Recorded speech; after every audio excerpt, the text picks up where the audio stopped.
There was a kid who learned, very early, that the safest place in any room was nowhere at all. Not the corner, not the doorway, just nowhere. If no one noticed him, no one could be disappointed in him.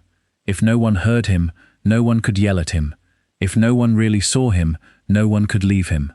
So he practiced, quietly, patiently, until disappearing became the one skill he truly mastered.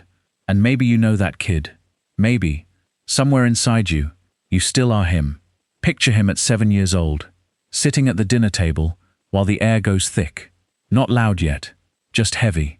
The kind of heavy that comes right before someone explodes. His parents are arguing in that low, simmering tone that always means louder is coming. And in that moment, something in him shifts.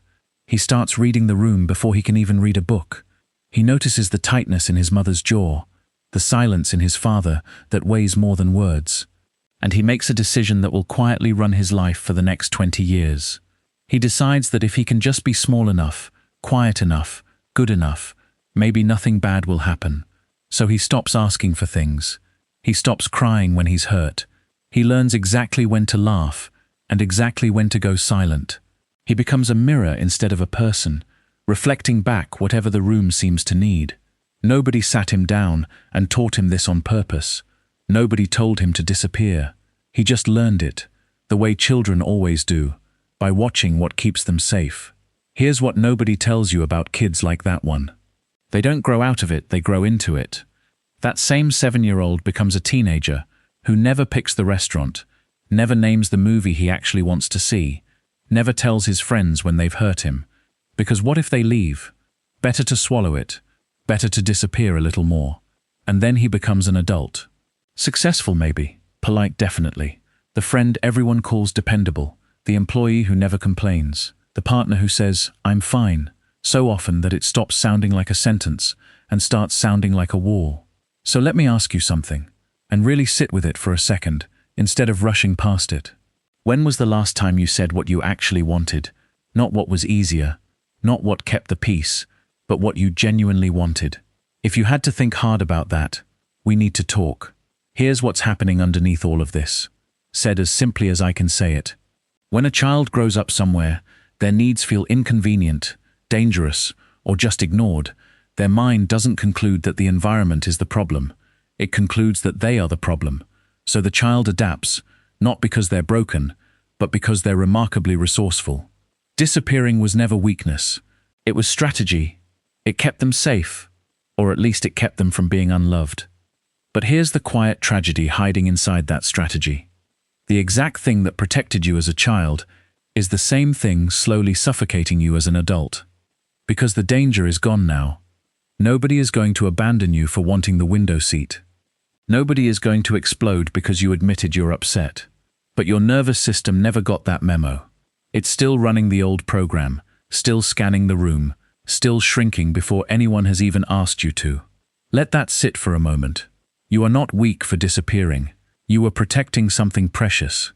The real question is, what is that protection costing you now? Think about the people in your life. The friend who cancels plans because she's fine, but is actually exhausted from constantly performing fine.